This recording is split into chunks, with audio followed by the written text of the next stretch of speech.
जय श्री कृष्ण मित्रों।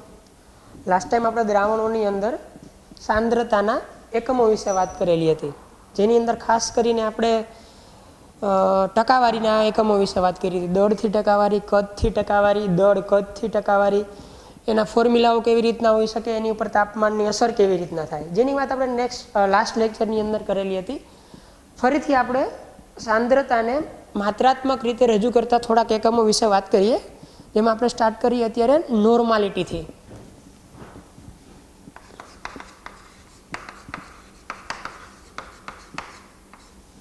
સમપ્રમાણતા પર કહી શકાય આને, જેને દર્શાવવા માટેનો સિમ્બોલ કેપિટલ N છે। નોર્માલિટી વિશે વાત કરીએ કે નોર્માલિટી કઈ વસ્તુ એને કેવી રીતના સમજી શકાય। તો ધારો કે આપણી આગળ એક પાત્ર છે, પાત્રની અંદર આપણે 1 લીટર ટોટલ દ્રાવણ લીધેલું છે। અત્યારે જે આપણી આગળ દ્રાવણ છે એ 1 લીટર છે, અને એવું માની લઈએ આપણે અત્યારે કે આ 1 લીટર દ્રાવણની અંદર આપણે જે દ્રાવ્ય પદાર્થ ઓગાળેલો છે, 1 લીટર દ્રાવણની અંદર, દ્રાવક નહીં દ્રાવણ, આ બંનેની મદદથી બનેલું છે, દ્રાવક પ્લસ દ્રાવ્ય। એની અંદર આપણે એવું માની લઈએ અત્યારે કે દ્રાવ્યના ધારો કે 1 મોલ આપણે ઓગાળેલા છે, 1 મોલ દ્રાવ્યમાં આપણે ઓગાળી અને દ્રાવણનું કુલ કદ 1 લીટર કરી દીધું। 1 લીટર દ્રાવણમાં ધારો કે અત્યારે ઓગળેલા દ્રાવ્યના મોલ 1 છે, તો કહી શકાય કે આ જે દ્રાવણ બનાવવામાં આવ્યું એ દ્રાવણ 1 નોર્મલ છે। તો કહી શકાય કે જે બનાવવામાં આવેલું દ્રાવણ છે એ 1 નોર્મલ દ્રાવણ છે। તો આનો મતલબ એવો થયો કહેવાનો કે નોર્માલિટી એટલે શું, તો એને વ્યાખ્યાયિત કરવી હોય તો આવી રીતના કરી શકાય કે 1 લીટર દ્રાવણમાં ઓગળેલા દ્રાવ્ય પદાર્થના મોલની જગ્યાએ અત્યારે આપણે લખશું અત્યારે તુલ્ય દળ જેટલું, કારણ કે HCl માટે આપણે મોલ લખીએ તો બરાબર વાત છે, પણ બીજા પદાર્થો માટે આપણે મોલ લખીએ તો એ યોગ્ય ન કહી શકાય। તો આપણે ધારો કે અત્યારે એક તુલ્ય દળ જેટલું એ પદાર્થમાં ઓગાળેલો છે, અને હવે આપણે એને વ્યાખ્યાયિત કરવું હોય તો આવી રીતના કરી શકીએ, 1 લીટર દ્રાવણમાં ઓગળેલા દ્રાવ્ય પદાર્થના તુલ્ય દળને તેની નોર્માલિટી કહે છે। આગળ થોડીક વાત કરીએ, ધારો કે આપણી આગળ 1 લીટર દ્રાવણ છે અને દ્રાવણની અંદર આપણે અત્યારે NaOH ઓગાળેલું છે। આપણે જાણીએ છીએ મિત્રો કે NaOHનું તુલ્ય દળ એ 40 ગ્રામ જેટલું છે। જો કે એનું આણ્વીય દળ પણ 40 ગ્રામ જ છે, પણ અત્યારે એનું તુલ્ય દળ પણ 40 ગ્રામ જેટલું જ છે। તો કહેવાનો મતલબ એવો કે તમે પાત્ર લઈ, એ પાત્રની અંદર 40 ગ્રામ જેટલું NaOH લ્યો અને એ પાત્રનું કુલ કદ હવે તમે 1 લીટર બનાવી દો, તો આપણે એમ કહી શકીએ કે હવે બનાવવામાં આવેલું દ્રાવણ હશે એ 1 નોર્મલ NaOHનું દ્રાવણ હશે। હવે જો બનાવવામાં આવેલું દ્રાવણ હશે એના વિશે આપણે વાત કરીએ તો એ 1 નોર્મલ NaOHનું દ્રાવણ હશે। આવી જ રીતના ધારો કે આપણે 1 લીટર દ્રાવણ બનાવ્યું હોય અને એની અંદર આપણે 80 ગ્રામ NaOH ઓગાળેલું હોય તો એ 2 નોર્મલ દ્રાવણ કહી શકાય।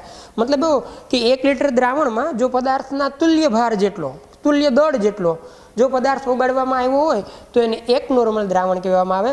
પછી આપણે ટૂંકમાં 2 નોર્મલ જેટલું 2 તુલ્ય દળ જેટલું ઓગાળ્યું હોય તો 2 કહી શકાય। આવી રીતના તમે નોર્માલિટીને વ્યાખ્યાયિત કરી શકો। હા, હવે પહેલો પ્રશ્ન તો આ, કોઈ પણ પદાર્થના તુલ્ય દળને મેળવવું હોય તો કેવી રીતના મેળવી શકાય? કોઈ પણ પદાર્થના તુલ્ય દળને મેળવવું હોય તો કેવી રીતના મેળવી શકાય? ઘણા બધા લોકો અથવા તો ઘણી બધી બુકની અંદર આને સમપ્રમાણ દળ પણ કહેવામાં આવે, તો એ આવી રીતના મેળવી શકાય।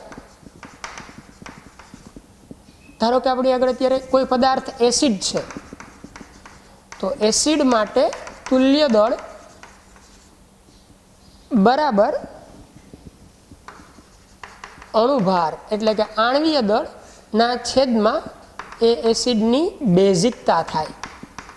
આના વિશેના થોડાક દાખલાઓ, એક્ઝામ્પલ્સ આપણે નેક્સ્ટ લેક્ચરની અંદર અથવા તો આગળ ભણશું, પણ અત્યારે આપણે આટલું યાદ રાખીએ કે કોઈ પણ એસિડ માટે તુલ્ય દળ અથવા તો સમપ્રમાણ દળ બરાબર અણુભારના છેદમાં બેઝિકતા થાય।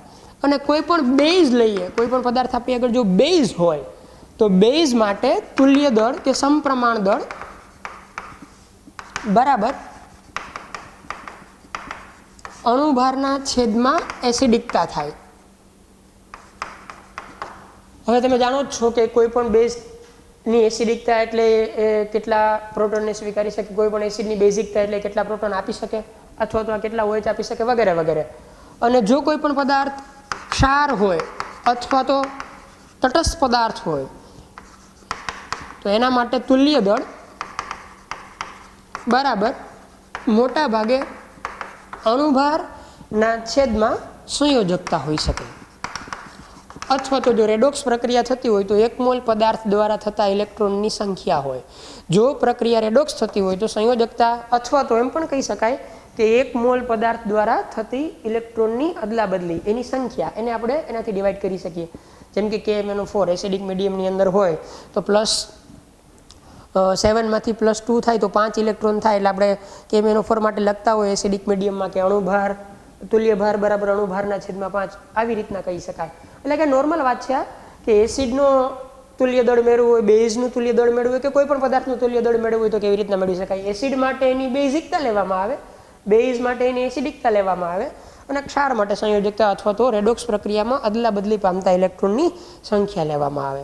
હા, હવે આપણે થોડીક વાત કરીએ આના સમીકરણો વિશે, સૂત્ર વિશે અને આગળ કે જે કોન્સેપ્ટ આપણના માટે નીટની અંદર JEEની અંદર ઉપયોગી બનતા હોય. તો પહેલી વાત આ નોર્માલિટી એટલે શું એ મગજની અંદર ઉતરી ગયું છે મિત્રો કે 1 લિટર દ્રાવણમાં દ્રાવ્ય પદાર્થના તુલ્ય દળ જેટલું જો દળ ઓગાળવામાં આવે તો તેને તેની નોર્માલિટી કહેવામાં આવે. અથવા તો હું એમ પણ કહી શકું કે 1 લિટર દ્રાવણમાં 1 ગ્રામ તુલ્ય દળ 1 ગ્રામ તુલ્ય દળ જેટલો પદાર્થ ઓગાળવામાં આવે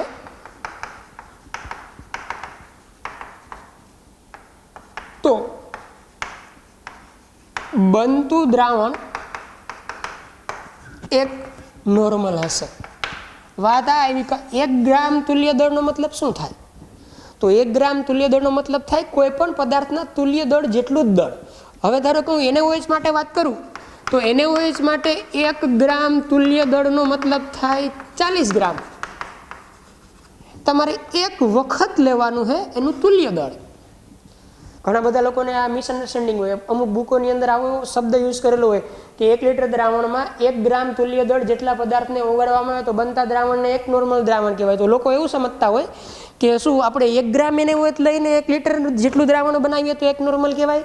નહીં મિત્રો, 1 ગ્રામ તુલ્ય દળનો મતલબ એવો થાય કે એનું જે તુલ્ય દળ હોય એક વખત, એનું જે કાંઈ તુલ્ય દળ હોય એ એક વખત. ધારો કે આપણે HClની વાત કરીએ તો 36.5 આ એનું તુલ્ય દળ છે.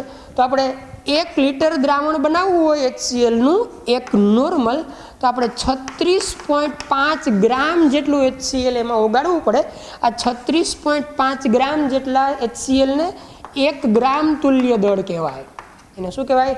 1 ગ્રામ તુલ્ય દળ. 1 ગ્રામ તુલ્ય દળનો મતલબ થાય એનું જે કાંઈ તુલ્ય દળ હોય એક વખત ઓગાળવાનું તો એક નોર્મલ દ્રાવણ બનશે. Concept clear? આગળ વિચારીએ આપણે એના ફોર્મ્યુલાઓ શું હોઈ શકે.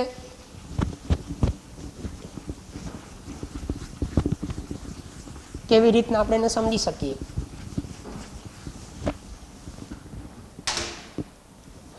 નોર્માલિટી n નું સમીકરણ છે મિત્રો દ્રાવ્યનું દળ ઇન્ટુ 1000 છેદમાં દ્રાવ્યનું તુલ્ય દળ સમપ્રમાણ દળ ગુણ્યા દ્રાવણનું કદ.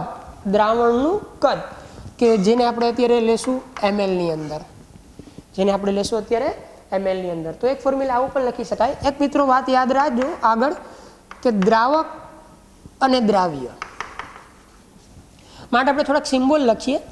દ્રાવક આપણે જાણીએ જ છીએ મિત્રો કે દ્રાવણની અંદર જે ઘટકનું પ્રમાણ વધારે હોય એને દ્રાવક કહેવાય. તો આપણે એના માટે સિમ્બોલ અત્યારે એક વાપરશું 1. જ્યારે આપણે 1 લખશું કોઈ પણની પાછળ તો એનો મતલબ એવો થાય કે દ્રાવક માટેની વસ્તુ હશે અને દ્રાવ્યનું પ્રમાણ ઓછું હોય એટલે આપણે એના માટે સિમ્બોલ આપશું 2. એટલે કે કોઈ પણ જગ્યાએ ક્યાંય કોઈની પાછળ જો 2 લખેલું હશે તો મતલબ થાય એ વસ્તુ આપણે દ્રાવ્યની લખી હશે. એટલે કે આ જ સમીકરણને જો આપણે ઇન શોર્ટ લખવા માંગીએ તો આવું લખી શકાય વેઇટ ઓફ દ્રાવ્યનું એટલે કે 2 W2 એનો મતલબ થાય દ્રાવ્યનું દળ, કારણ કે દ્રાવ્ય એટલે 2 અને દળ એટલે W. આવી રીતના આને હું લખીશ 1000. દ્રાવ્યનું તુલ્ય દળ ઇક્વિવેલન્ટ વેઇટ પણ આપણે એને કહી શકીએ. ઇક્વિવેલન્ટ વેઇટ દ્રાવ્યનું હોવાથી 2 અને અહીંયા આપણે લખશું દ્રાવણનું કદ કે જે આપણે લીધેલું હશે mlની અંદર. આવું લખેલું હોય તેનો મતલબ એવો છે કે જેની પાછળ 2 લખેલું હોય દ્રાવ્ય માટે હોય, ઇન બાય ચાન્સ જો કોઈની પાછળ 1 લખેલું હોય તો એ દ્રાવક માટે હોય. આપણે આગળ થોડીક હજી વાત કરીએ. આ સમીકરણ પણ આપણા માટે દાખલાઓ ગણવા માટે ખૂબ અગત્યનું છે. ધારો કે આ જ સમીકરણને હું થોડુંક મોડિફાય કરવાનો પ્રયત્ન કરું તો નોર્માલિટી ઇઝ ઇક્વલ ટુ આ જે 1000 છે 1000 એને આપણે 2 ભાગમાં ડિવાઈડ કરી દઈએ. 10 × 100 બેનું મલ્ટિપ્લિકેશન કરો એટલે જવાબ 1000 જ થાય. એટલે રકમની અંદર આપણે કોઈ પણ પ્રકારનો ફેરફાર કરેલો નથી. ઇન્ટુ દ્રાવ્યનું દળ જે અહીંયા આગળ લખેલું હતું આપણે પાછળ લખ્યું 1000ના 2 ટુકડા કરી નાખ્યા. નેક્સ્ટ દ્રાવ્યનું તુલ્ય દળ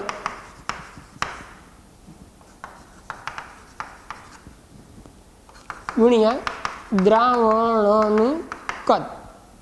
આ જનરલી આપણે મિત્રો ગ્રામની અંદર લેતા હોઈએ અને આ આપણે જનરલી mlની અંદર લેતા હોઈએ. થોડુંક વિચારીએ, જો આપણે એને અલગ કરીને જોઈએ આટલા ભાગને,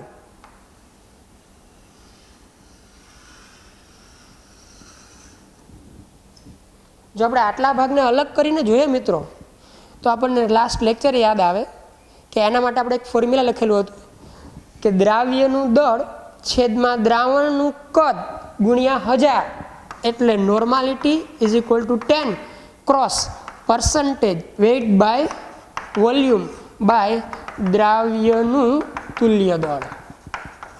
આ એક ફોર્મ્યુલા પણ આપણા માટે દાખલાઓ ગણવા માટે નીટની અંદર JEEની અંદર ખૂબ કામનું છે.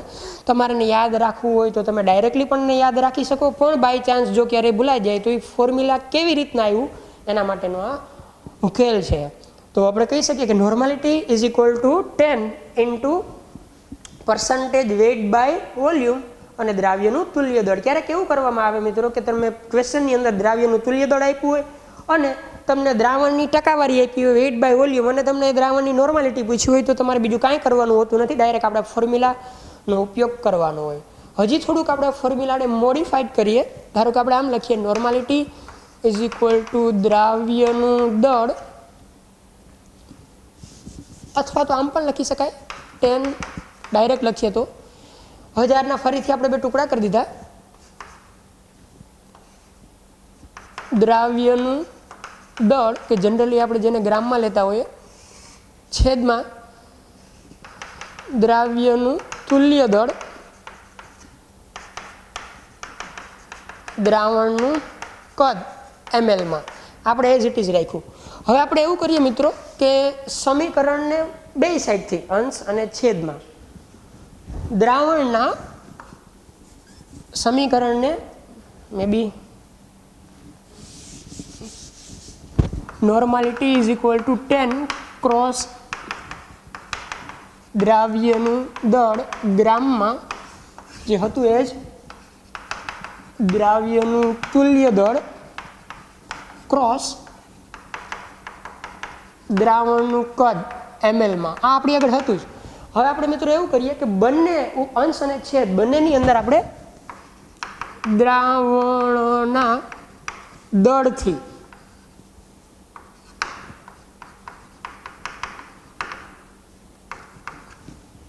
ગુણાકાર દઈએ. અંશમાં પણ દ્રાવણનું દળ ગ્રામની અંદર, છેદમાં પણ દ્રાવણનું દળ ગ્રામની અંદર. આવો કરવાનો મતલબ શું? આવો કરવાનો મતલબ એ કે આની મદદથી આપણને ફરીથી એક નવું રિલેશન, એક નવું સૂત્ર મળશે. હવે આપણે વિચારીએ દ્રાવણનું દળ દ્રાવણનું કદ. તમે જાણો જ છો મિત્રો કે દળના છેદમાં કદ એને ઘનતા કહેવાય. દળના છેદમાં કદ, આ દ્રાવણનું દળ, આ દ્રાવણનું કદ. દળના છેદમાં કદ જો કોઈ પણ વસ્તુ આપણે લઈએ તો એને શું કહેવામાં આવે? તો કે એને ઘનતા કહેવામાં આવે. તો આટલી વસ્તુ હતી શું બની ગઈ? તો કે આટલી વસ્તુ હતી હવે દ્રાવણની ઘનતા બની ગઈ. ઘનતા લખશું પણ આપણે મગજમાં એને યાદ રાખશું કે એ દ્રાવણની હશે. અને ફરીથી આપણને જો આ વાત યાદ આવે 100 ક્રોસ દ્રાવ્યનું દળ છેદમાં દ્રાવણનું દળ. દ્રાવ્ય નું દળ છેદમાં દ્રાવણનું દળ ક્રોસ 100, તો ફરીથી એક પર્સન્ટેજ બની ગયા. એટલે normality is equal to 10 as it is. આની જગ્યાએ આપણે શું લખી શકશું? તો કે એની જગ્યાએ આપણે લખશું પર્સન્ટેજ વેઇટ બાય વેઇટ, દળના છેદમાં દળ, પર્સન્ટેજ વેઇટ બાય વેઇટ. આની જગ્યાએ હું શું લખીશ? તો કે ડી. હા, મગજમાં આપણે એને યાદ રાખશું કે દ્રાવણની ઘનતા હે, દ્રાવણની ઘનતા છેદમાં દ્રાવ્યનું તુલ્ય દળ. તો એક આ સંબંધ પણ બની શકે મિત્રો. કદાચ મે બી એવું પણ બની શકે કે તમને પર્સન્ટેજ વેઇટ બાય વોલ્યુમની જગ્યાએ તમને પર્સન્ટેજ વેઇટ બાય વેઇટ આપ્યું હોય, દ્રાવણની ઘનતા આપેલી હોય અને તમને એ દ્રાવણની નોર્માલિટી ફાઇન્ડ આઉટ કરવાનું કહે તો આપણે આવી રીતના મેળવી શકીએ. તો આ બે સમીકરણો કે જે આપણે મોડિફાઈડ કરેલા છે આપણા માટે ખૂબ કામના છે. કોમ્પિટિટિવ એક્ઝામની અંદર જો ક્યારેય ડાયરેક્ટ ક્વેશ્ચન પૂછવામાં આવે તો આપણો સમય બચી જાય. ડાયરેક્ટ આપણે ફોર્મ્યુલા મૂકીએ તો ડાયરેક્ટ આન્સર મળે. ઘનતા આપેલી હોય દ્રાવણની, પર્સન્ટેજ વેઇટ બાય વેઇટ હોય. યાદ રાખજો મિત્રો, પર્સન્ટેજ વેઇટ બાય વોલ્યુમ છે કારણ કે દળના છેદમાં કદ હતું. આ પર્સન્ટેજ વેઇટ બાય વેઇટ છે કારણ કે દળના છેદમાં દળ છે. તો કહી શકાય કે normality is equal to 10 cross percentage weight by weight cross D by દ્રાવ્યનું તુલ્ય દળ, ઇક્વિવેલન્ટ વેઇટ ઓફ સોલ્યુટ. હા, નેક્સ્ટ થોડીક આગળની વાત કરીએ. આ ફોર્મ્યુલાઓ હતા, એક આ જેની મદદથી આપણે ડિફરન્ટ ટાઈપના એમસીક્યુને નીટની અંદર અથવા તો જેડબલની અંદર સોલ્વ કરી શકીએ within a very small time. આગળ વાત કરીએ. ધારો કે આપણે એક દ્રાવણ છે, એ દ્રાવણની નોર્માલિટી N1 હતી અને કદ V1 હતું. આપણી આગળ એક દ્રાવણ હાજર હતું અત્યારે. એ દ્રાવણની નોર્માલિટી N1 હતી અને એનું કદ V1 હતું, જેને N2 અને V2 માં રૂપાંતરિત કરવામાં આવે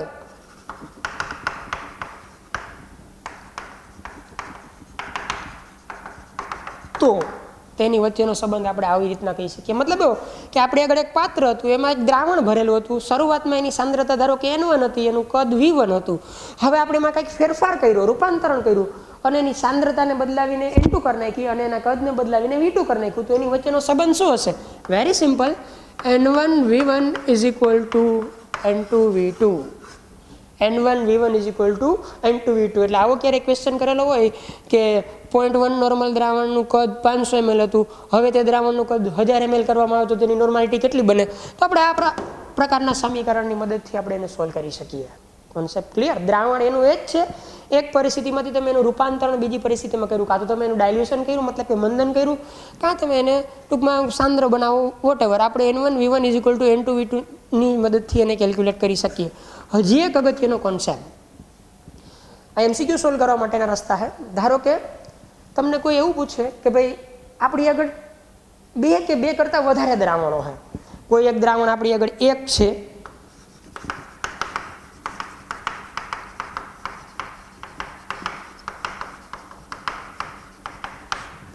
ધારો કે કોઈ એક દ્રાવણ હતું આપણી આગળ, એની નોર્માલિટી હતી N1, એનું કદ હતું V1. ધારો કે કોઈ આપણી આગળ દ્રાવણ 2 હશે, એની નોર્માલિટી N2, એનું કદ V2. સેમ ત્રીજું દ્રાવણ હોય તો નોર્માલિટી N3, કદ V3 અપ ટુ N. તો આના માટે આપણે આવું કહી શકીએ. હવે આપણને એમ કહે, ધારો કે એમ કે આ એક પાત્ર ભરેલું હતું, એનું નોર્માલિટીને કદ આટલું, બીજું એક દ્રાવણ હતું એની નોર્માલિટીને કદ આટલું, ત્રીજું એક દ્રાવણ હતું એની નોર્માલિટીને કદ આટલું. હવે આ ત્રણ પાત્રને કોઈ એક જગ્યાએ મિશ્ર કરવામાં આવે તો બનતા મિશ્ર દ્રાવણની નોર્માલિટી કેટલી? તો આપણે આવું સમીકરણ વાપરી શકીએ કે નોર્માલિટી આ મિશ્રણ માટે હશે. હવે આ મિશ્ર દ્રાવણની, આ બધાને મિશ્ર કર્યા પછી is equal to N1 V1 plus N2 V2 plus N3 V3 up to N by છેદમાં આપણે લખશું V1 plus V2 plus V3. તમે જે કાંઈ દ્રાવણો લીધેલા હશે એના બધાના કદનો સરવાળો.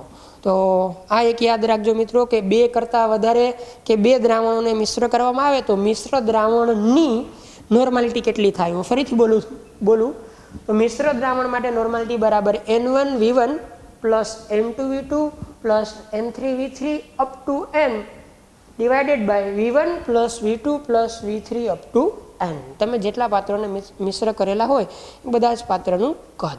હા, તો આ વાત આટલી હતી. આગળ થોડીક વાત કરીએ હજી નોર્માલિટી વિશે. તો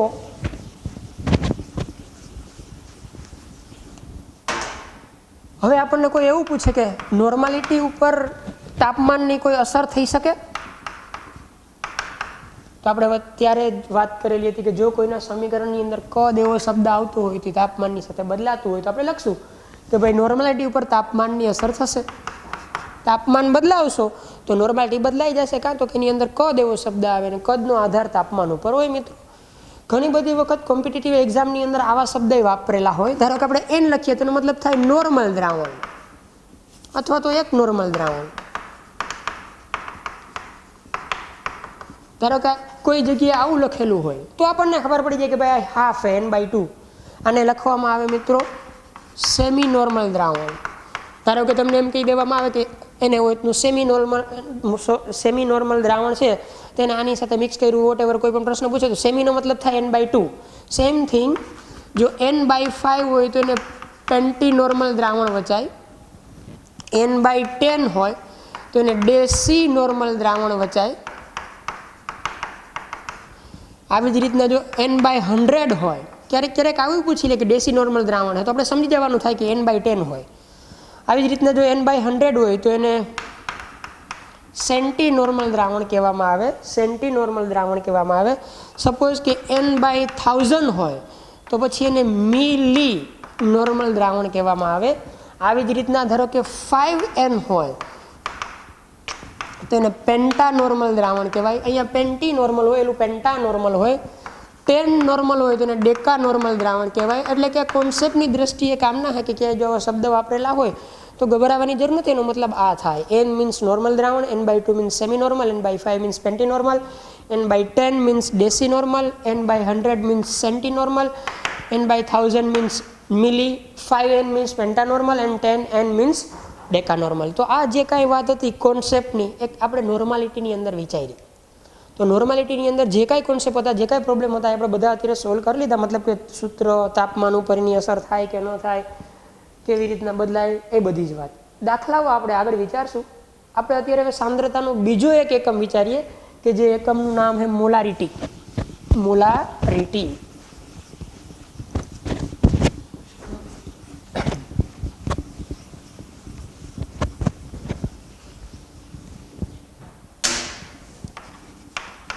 મોલારિટી એનો સિમ્બોલ છે કેપિટલ M. એને વ્યાખ્યાયિત કરવું હોય તો આવી રીતના કરી શકાય. 1 લીટર દ્રાવણમાં જો પદાર્થના અણુભાર જેટલું દળ ઓગાળવામાં આવે તો તેને 1 મોલર દ્રાવણ કહે છે. અહીંયા એક તુલ્ય દળ જેટલું હતું, અહીંયા એના અણુભાર જેટલું દળ ઓગાળવામાં આવે તો બનતા દ્રાવણને મોલર દ્રાવણ તરીકે ઓળખવામાં આવે. ધારો કે આપણે આગળ ફરીથી અહીંયા દ્રાવણ શબ્દ જ છે. આપણે આગળ 1 લીટર દ્રાવણ છે અને ધારી લો કે 1 લીટર દ્રાવણની અંદર આપણે કોઈ પણ પદાર્થના એક અણુભાર જેટલું દળ ઓગાળેલું હોય. ધારો કે એને હોય જ છે અત્યારે આપણી આગળ, અને એને હોય આપણે 40 ગ્રામ ઓગાળેલા હોય તો એના એક અણુભાર જેટલું જ થયું. કારણ કે એને વોચનો અણુભાર 40 ગ્રામ છે તો તમે 40 ગ્રામ જેટલો એને વોચ ઓગાળશો એટલે ખરેખર તમે એક અણુભાર જેટલું દળ ઓગાળ્યું. આપણે ફરીથી વાત કરીએ અને એક અણુભાર જેટલું દળ પણ કહી શકાય, કારણ કે અણુભાર જેટલું દળ એક વખત 40 ગ્રામ જેટલું એને હોય જો 1 લીટર દ્રાવણમાં હાજર હોય તો આપણે કહી શકીએ કે આ દ્રાવણ જે હશે એ 1 મોલર દ્રાવણ હશે એને વોચનું. ઇન શોર્ટ એવું પણ કહી શકાય કે મોલારિટી મતલબ મોલ પર લીટર. 1 લીટરમાં હાજર એવા મોલની સંખ્યા. જો કોઈ પણ દ્રાવણની અંદર 1 લીટરમાં જે પદાર્થના જેટલા મોલ હાજર હોય એને મોલારિટી કહેવાય. મોલારિટીનો મતલબ થાય દ્રાવ્યના મોલ. આમ પણ લખી શકાય દ્રાવ્યના મોલ છેદમાં દ્રાવણનું કદ લીટરમાં. મોલારિટીનો મતલબ થાય મોલ્સ પર લીટર. 1 લીટર દ્રાવણમાં હાજર હોય એવા દ્રાવ્ય પદાર્થના મોલની સંખ્યા. 1 લીટર દ્રાવણમાં હાજર હોય એવા દ્રાવ્ય પદાર્થના મોલની સંખ્યા, જેને કહેવામાં આવે મોલારિટી. આપણે જાણીએ જ છીએ કે જો આપણે અણુભાર જાણતા હોઈએ તો આપણે એનો મોલ આસાનીથી મેળવી શકીએ. તો મોલારિટી બરાબર દ્રાવ્યના મોલ છેદમાં દ્રાવણનું કદ, આવું પણ વિચારી શકાય. હા, આના ઉપરથી આપણે કહી શકીએ કે મોલારિટીનો એકમ થાય મોલ્સ પર લીટર. મોલારિટીનો એકમ થાય મોલ્સ પર લીટર, અથવા તો આમ પણ લખી શકાય મોલ પર ડેસીમીટર ક્યુબ. એનસીઆરટીની ટેક્સ્ટ બુકની અંદર અને ઘણી બધી જગ્યાએ અત્યારે લીટરના બદલે લીટરની જગ્યાએ ડેસીમીટર ક્યુબ લખવાની એક ટૂંકમાં પ્રેક્ટિસ છે, રિધમ છે અથવા તો ફેશન છે, એમ પણ કહી શકાય. તો લીટર લખ્યું હોય કે ડેસીમીટર ક્યુબ લખ્યું હોય, બેનો મતલબ એક જ થાય. તો મોલારિટીના બે એકમ બને, મોલ્સ પર લીટર, અથવા તો તમે એને મોલ પર ડેસીમીટર ક્યુબ પણ કહી શકો. લીટર લખો કે ડેસીમીટર ક્યુબ લખો, કોઈ ફરક ન પડે. અત્યારે મોટાભાગની કોમ્પિટિટિવ એક્ઝામની અંદર ડેસીમીટર ક્યુબ શબ્દ તમને જોવા મળશે. આગળ વધીએ કે મોલારિટીના સૂત્ર શું હોઈ શકે, મોલારિટીની અંદર ફેરફાર કેવી રીતના કરી શકાય, એની ઉપર કોની અસર થાય. તો મિત્રો, મોલારિટીનું ફોર્મ્યુલા થાય દ્રાવ્યનું દળ, ગ્રામમાં જ લેતા હોય આપણે જનરલી, ઇન્ટુ 1000 છેદમાં દ્રાવ્યનું આણ્વીય દળ. નોર્માલિટીમાં મિત્રો આ સમપ્રમાણ દળ હતું, તુલ્ય દળ હતું, જે અત્યારે અહીંયા આણ્વીય દળ છે, છેદમાં દ્રાવણનું કદ. હવે આપણે એને એમએલમાં લેશું, કારણ કે ઉપર આપણે 1000 મૂકેલું છે એટલે એમએલમાં આપણે કન્વર્ટ કરી દીધા. તો કહી શકાય કે મોલારિટી બરાબર દ્રાવ્યનું દળ ગુણ્યા 1000 છેદમાં દ્રાવ્યનું આણ્વીય દળ ગુણ્યા દ્રાવણનું કદ. હા, અત્યારે એક ક્વેશ્ચન અહીંયા ફિનિશ કરી દઈએ આપણે. કદ શબ્દ જોવા મળે તો કહી શકાય કે મોલારિટીનો આધાર પણ તાપમાન ઉપર હશે. જેમ નોર્માલિટીનો આધાર તાપમાન ઉપર હતો, તેમ આ પણ તાપમાન ઉપર આધારિત હશે, કારણ કે એમાં કદ એવો શબ્દ આવે છે અને કદ હંમેશા માટે તાપમાન સાથે બદલાતું હોય. ફરીથી આપણે આ સમીકરણને સુધારવાનો પ્રયત્ન કરીએ.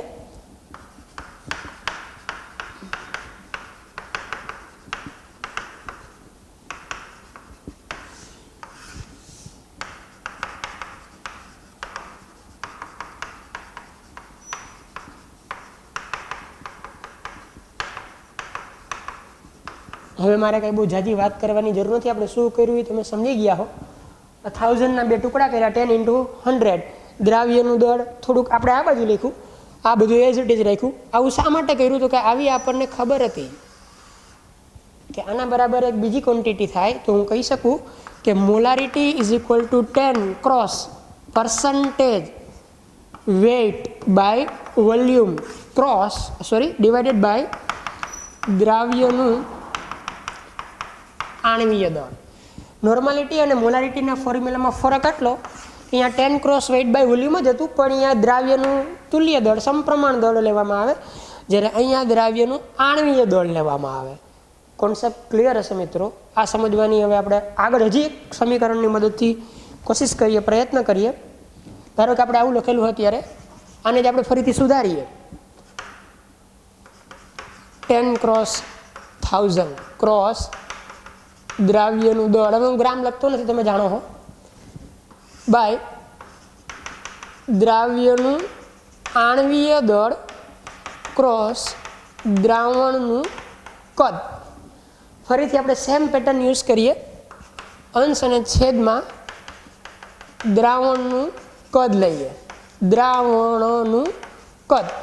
ફરીથી કહું, રકમની અંદર આપણે કોઈ પણ પ્રકારનો સુધારો કરેલો નથી, કારણ કે અંશ અને છેદ બેની અંદર જો આપણે એ વસ્તુને લખી હોય તો રકમ બદલાતી નથી, કારણ કે એનો ગુણોત્તર એક જ થતો હોય મિત્રો. હવે ફરીથી આપણને ઓલી જ વાત યાદ આવે કે દ્રાવણનું કદ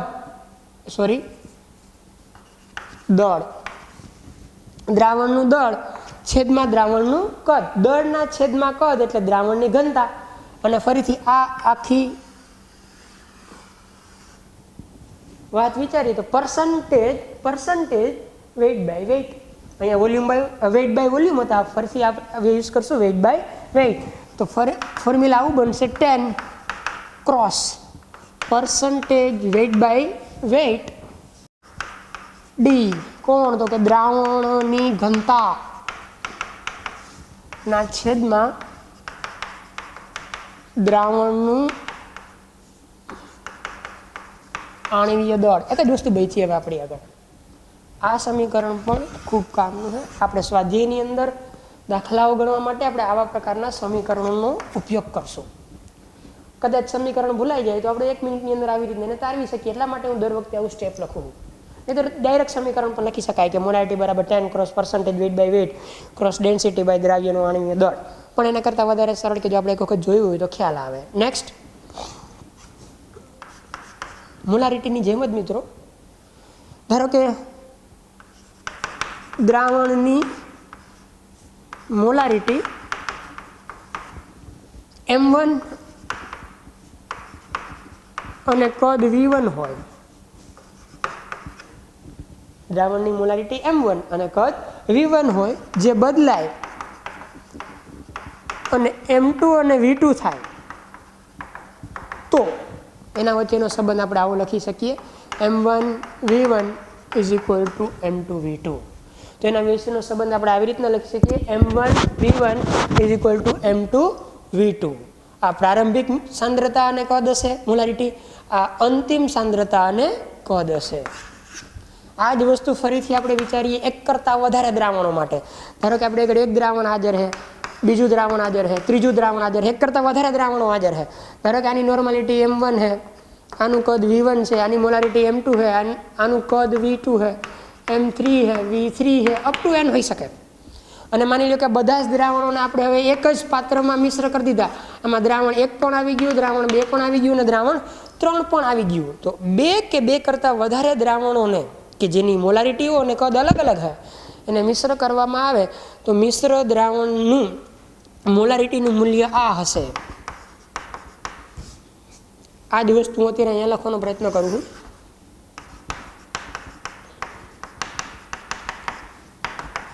M1 V1 plus M2 V2 plus M3 V3 up to N divided by V1 plus V2 plus V3 up to N concept clear મિત્રો અને જે વસ્તુ આપણે નોર્માલિટીની અંદર લખેલી હતી એ જ વસ્તુ આપણે સેમ મોલારિટીમાં પણ લખી શકીએ જે વસ્તુ આપણે આગળ વિચારેલી હતી કે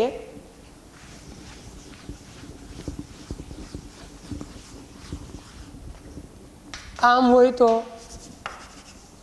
એક મોલર દ્રાવણ વચાય M/2 હોય તો અને સેમી મોલર દ્રાવણ વચાય M/5 હોય તો એને પેન્ટી મોલર દ્રાવણ વચાય M/10 હોય તો પછી આપણે એને ડેસી મોલર દ્રાવણ વાંચીએ M/100 હોય તો આપણે એને પછી ટૂંકમાં એઝ ઇટ ઇઝ નોર્માલિટીની અંદર જે આપણે લખ્યું હતું એ જ રીતના આપણે લખી શકીએ અને આગળ 5 હોય 10 હોય આપણે એને એમ કરશું ને નોર્મલની જગ્યાએ બધે શું કરી દઈશું મોલર તો MCQની અંદર નીટની અંદર સોલ્વ કરવા માટે આપણને આ પ્રશ્ન બહુ કામ લાગશે રેડી મિત્રો નેક્સ્ટ આગળ હજી આપણે એક સાંદ્રતાના એકમની વાત કરીએ તો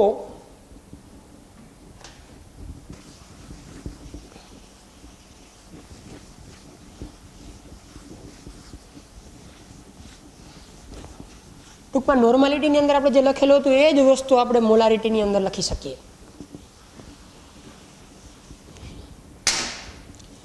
સાંદ્રતાનો એક બીજો એકમ છે formality capital F formality capital F આપણે એને સમજવાનો પ્રયત્ન કરીએ તો ફોર્માલિટી આપણી આગળ ઘણા બધા સાંદ્રતાના એકમો છે પરસન્ટેજ છે પરસન્ટેજમાં 3% છે મોલારિટી है नॉर्मालिटी है तो फॉर्मेलिटी की जरूर शा માટે પડી યાદ રાખજો મિત્રો ખાસ એવા ઘન પદાર્થો કે જે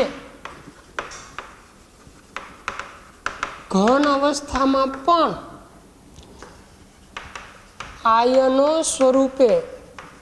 આયોનિક સ્વરૂપે અસ્તિત્વ ધરાવે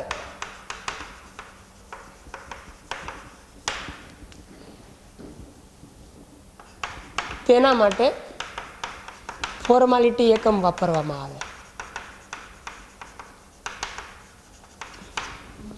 એવા ઘન પદાર્થો કે જે ઘન હોવા છતાંય આયોનિક સ્વરૂપે અસ્તિત્વમાં છે, નહીં તો જનરલી એવું કે ઘન પદાર્થોમાં આયોનિક ફોર્મ બહુ ઓછા જોવા મળતા હોય, તો એવા ઘન પદાર્થોની અંદર વાપરી શકાય આ ફોર્માલિટી એકમ કે જે ઘન અવસ્થામાં પણ આયોનિક સ્વરૂપે હોય, આયનો સ્વરૂપે હાજર હોય.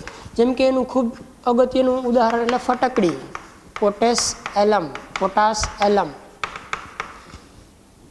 કે જેની અંદર આપણે આ એકમનો ઉપયોગ કરી શકીએ. ફટકડી, પોટાશ એલમ એવો ઘન પદાર્થ મિત્રો કે જે ઘન સ્વરૂપે પણ આયોનિક ફોર્મમાં અસ્તિત્વમાં હોય. આપણે એનું ફોર્મ્યુલા લખીએ તો આવું થાય K2SO4 into Al2SO4 thrice into 24 time H2O. આ ફટકડીનું ફોર્મ્યુલા છે K2SO4 into Al2SO4 thrice into 24 H2O. હવે આપણે આમાંથી જો કોમન આયનો લેવાનો પ્રયત્ન કરીએ, કારણ કે હવે ઘન સ્વરૂપે પણ આયનિક અવસ્થામાં હશે, તો આવું લખી શકીએ K into SO K Al into SO4 twice into 12 H2O. બધું હાફ કરી નાખ્યું. 2 K હતામાંથી 1 કરી નાખ્યું, એલ્યુમિનિયમ 2 હતામાંથી 1, સલ્ફેટ 3 ને 4 હતા એના 2, પાણીના અણુ 24 હતા એના 12. જો આપણે એના આણ્વીય દળની વાત કરીએ મિત્રો તો 948 હશે. જો આપણે એના આણ્વીય દળની વાત કરીએ તો એ 948 હશે. અને આના માટે હવે આપણે જો એ દળની ગણતરી કરીએ તો એ 474 જેટલું થાય, જેને એનું સૂત્ર દળ કહેવામાં આવે. આ એનું આણ્વીય દળ હતું મિત્રો. જ્યારે 474 ગ્રામ આવશે એ આપણે એનું સૂત્ર દળ આવશે એવું કહી શકીએ. તો આના ઉપરથી આપણે ફોર્માલિટીની ડેફિનેશન બનાવવી હોય તો આપણે બનાવી શકીએ કે 1 લિટર દ્રાવણમાં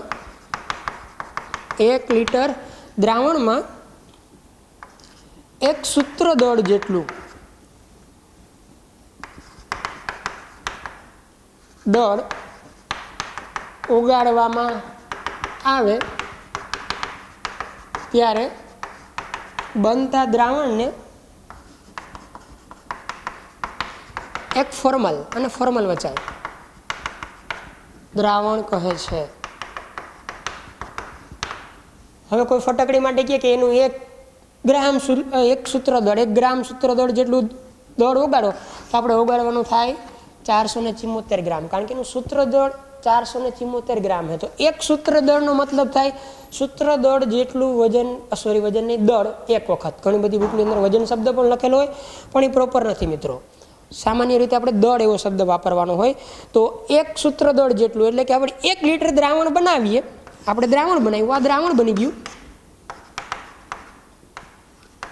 આ દ્રાવણમાં ધારો કે અત્યારે આપણે 474 ગ્રામ જેટલું પોટેશિયમ દ્રાવ્ય કર્યું, જેટલું આપણે ફટકડી પોટેશિયમ દ્રાવ્ય કર્યું, તો આ બનતું દ્રાવણ હવે શું હશે તો કે એક ફોર્મલ હશે.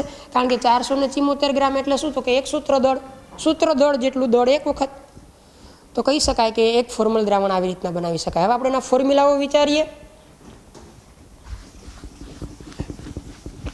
તો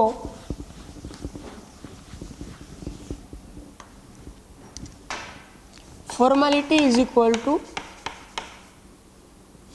દ્રાવ્યનું દળ, કે જે આપણે જનરલી ગ્રામમાં જ લેતા હોઈએ, ક્રોસ 1000 છેદમાં દ્રાવ્યનું સૂત્ર દળ. શબ્દ બદલાણો. નોર્માલિટીની અંદર આ તુલ્ય દળ હતું, મોલારિટીની અંદર આ આણ્વીય દળ હતું, ફોર્માલિટીની અંદર આ સૂત્ર દળ છે. આ સેમ દ્રાવણનું કદ mlમાં. સેમ થિંગ ફરીથી આપણી પેટર્ન મુજબ આપણે એને સુધારીએ, અથવા તો એમ પણ કહી શકું કે અહીંયા કદ એવો શબ્દ આવે તો મિત્રો ફટાફટ આપણને લાઈટ થઈ ગઈ હોય કે આ તાપમાન પર આધારિત હશે. કેમ તો કે એની અંદર સૂત્રની અંદર કદ એવો શબ્દ આવે, કદ તાપમાનની સાથે બદલાતું હોય. નેક્સ્ટ, આને આપણે 2 ભાગમાં ડિવાઈડ કર્યું. આ વસ્તુને આપણે છેલ્લે લખી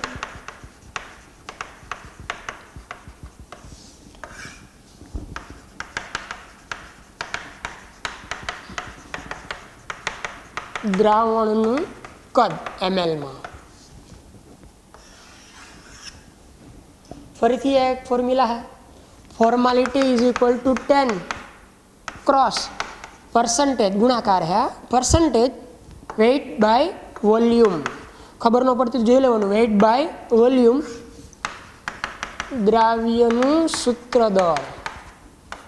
નોર્માલિટીમાં અહીંયા દ્રાવ્યનું તુલ્ય દળ હતું, મોલારિટીમાં અહીંયા આણવીય દળ હતું, આ સૂત્ર દળ, બાકી ઉપરનો ભાગ એઝ ઇટ ઇઝ સેમ વાત. Formality is equal to 10 cross દ્રાવ્યનું દળ, ગ્રામ લખતો નથી, દ્રાવ્યનું સૂત્ર દળ, દ્રાવણનું કદ, દ્રાવણનું દળ, દ્રાવણનું દળ. આપણે એને અંશ અને છેદની અંદર દ્રાવણના દળથી ડિવાઈડ કર્યું તો શું બનશે? તો કે દળના છેદમાં કદ એટલે દ્રાવણની ઘનતા, બાકીનો ભાગ આટલો બચ્યો, જોઈ શકીએ પર્સન્ટેજ વેઇટ બાય વેઇટ. તો formality is equal to 10 cross percentage weight by weight cross D. જાણો કોની ઘનતા? તો કે દ્રાવણની ઘનતા ના છેદમાં એક વસ્તુ બચી છે, દ્રાવ્યનું સૂત્ર દળ.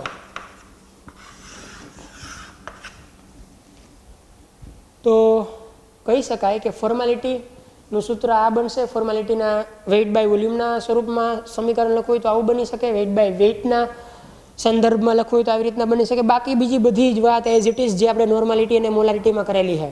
જેને મંદ બનાવવામાં આવે તો N1 V1 ની જગ્યાએ પણ એવા સમીકરણો આપણે અત્યારે ઉપયોગ કરશું નહીં. ફોર્માલિટી માટે મોટાભાગે આટલું જ ઇનફ છે. અને મોટાભાગે ફોર્માલિટી એકમનો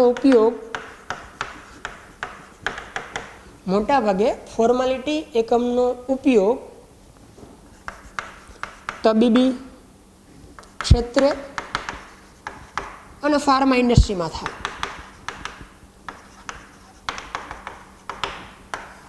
મોટાભાગે ફોર્માલિટી એકમનો ઉપયોગ મેડિકલ ફિલ્ડની અંદર અને ફાર્માસ્યુટિકલ ઇન્ડસ્ટ્રીની અંદર કરવામાં આવે. જનરલ લેબોરેટરીની અંદર આપણે પ્રયોગશાળામાં ફોર્માલિટી એટલું બધું ઉપયોગી હોતું નથી. તો આગળ વાત કરીએ આપણે એક વધારાના એકમ, ટૂંકમાં એક વધારે એકમ વિશે, જેનું નામ છે મોલાલિટી.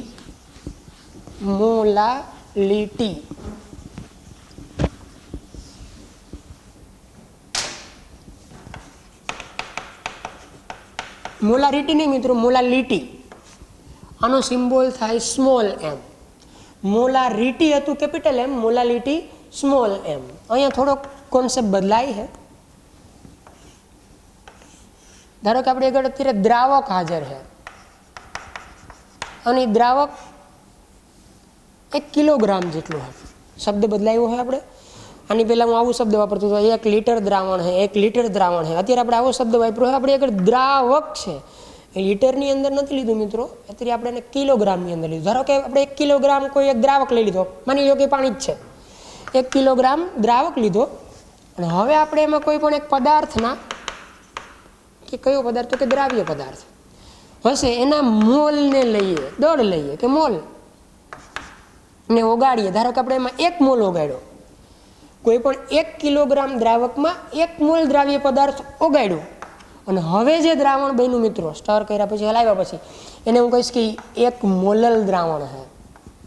આને આપણે વાંચી શકીએ 1 મોલલ દ્રાવણ. ઓલું મોલર હતું, આ મોલલ છે. કહી શકાય કે વ્યાખ્યા આપી હોય તો શું આપી શકાય? તો કે આવી રીતના આપી શકાય, 1 કિલોગ્રામ દ્રાવકમાં, મિત્રો ભૂલ ન થાય, ખાસ યાદ રાખજો, દ્રાવણ શબ્દ નથી. 1 કિલોગ્રામ દ્રાવકમાં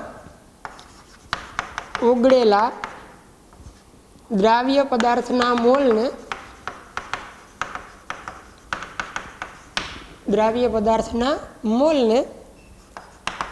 તે દ્રાવણની મોલાલિટી કહે છે. તે દ્રાવણની મોલાલિટી કહે છે. એટલે કે આવી રીતના, ધારો કે આપણે આગળ 1 કિલોગ્રામ દ્રાવક હતું, એમાં ધારો કે આપણે અત્યારે 2 મોલ કોઈ પણ એક પદાર્થને ઓગાડ્યો. 1 કિલોગ્રામ દ્રાવક હતું જ ઓલરેડી, એમાં આપણે 2 મોલ જેટલો દ્રાવક ઓગાડ્યો અને હવે જે કાંઈ દ્રાવણ બન્યું એને હું શું કહી શકીશ? તો કે 2 મોલલ છે. જો 1 મોલ ઓગાડ્યો હોત 1 કિલોગ્રામમાં તો 1 મોલલ, 2 ઓગાડીએ તો 2, 3 ઓગાડીએ તો 3, 1000 ઓગાડીએ તો 1000. ટૂંકમાં ઇન શોર્ટ 1 કિલોગ્રામ દ્રાવકમાં ઓગળેલા મોલની સંખ્યાને તે દ્રાવણની મોલાલિટી કહેવાય. 1 મોલ ઉગાડ્યો હોય તો 1 કહેવાય, 2 ઉગાડ્યો તો 2 કહેવાય. આપણે એના ફોર્મ્યુલા વિશે વાત કરીએ તો મોલાલિટી ઇઝ ઇક્વલ ટુ દ્રાવ્યનું દળ, જનરલી આપણે એને ગ્રામમાં જ લેતા હોઈએ, ક્રોસ 1000 છેદમાં દ્રાવ્યનું આણ્વીય દળ. મોલ મેળવવા માટે આણ્વીય દળ કામનું છે, ક્રોસ દ્રાવકનું દળ ગ્રામમાં, કિલોગ્રામમાં નહીં, કારણ કે 1000 આવી ગયા. આ શબ્દ ખાસ યાદ રાખજો. દ્રાવણ નથી, ફરીથી કહું, દ્રાવક છે. તો મોલાલિટીને આપણે લખવું હોય તો સૂત્રના સ્વરૂપે કેવી રીતના લખી શકીએ? તો કે મોલાલિટી ઇઝ ઇક્વલ ટુ દ્રાવ્યનું દળ ક્રોસ 1000 છેદમાં દ્રાવ્યનું આણ્વીય દળ અને દ્રાવકનું દળ. આમ જોવા જઈએ તો મોલારિટી જેવું જ ફોર્મ્યુલા છે, પણ મોલારિટીમાં અહીંયા દ્રાવણનું કદ આવે, અહીંયા આપણે દ્રાવકનું દળ લીધેલું છે. ખૂબ જ અગત્યનો ક્વેશ્ચન અથવા તો કોન્સેપ્ટ. જો આ સમીકરણની અંદર કે કદ એવો શબ્દ દેખાય નથી દેખાતો, એનો મતલબ એવો થયો કે આ તાપમાનથી સ્વતંત્ર છે, તાપમાન પર આધારિત નથી, કારણ કે એના સમીકરણની અંદર ક્યાંય કદ એવો શબ્દ જ નથી. જો કદ હોય તો તાપમાનની સાથે બદલાય, દળ તો બદલાતું નથી તાપમાનની સાથે. તો કહી શકીએ કે મોલાલિટી એ તાપમાનથી સ્વતંત્ર છે. હજી 2-4 સાંદ્રતાના એકમ મિત્રો બાકી છે, પણ આપણે બહુ ડીપમાં વાત કરી એટલે થોડીક પ્રિપેર કરી લેજો આ સમીકરણો. હજી આપણે પીપીએમ વિશે થોડીક વાત કરશું, પીપીબી વિશે થોડીક વાત કરશું, પછી આપણે આગળનો લેક્ચર આગળ વધારશું. એની પહેલાં એક થોડીક વાત એક આવો સાંદ્રતાનો એકમ ઘણી બધી બુકની અંદર લખેલો હોય, જેને ડીમલ વાંચવામાં આવે. જો તમે કોઈ પણ દ્રાવણ 1 મોલર બનાવ્યું, મોલર નહીં, મોલર આગળની વાત છે આ. જો તમે કોઈ પણ દ્રાવણ 1 મોલર બનાવ્યું અને દ્રાવણ અત્યારે 0 ડિગ્રી સેલ્સિયસ તાપમાને છે, કેટલા તાપમાને? તો કે 0 ડિગ્રી સેલ્સિયસ તાપમાને, તો કહી શકાય કે હવે એ દ્રાવણ 1 ડીમલ જેટલું છે. આની સંજ્ઞા છે કેપિટલ ડી.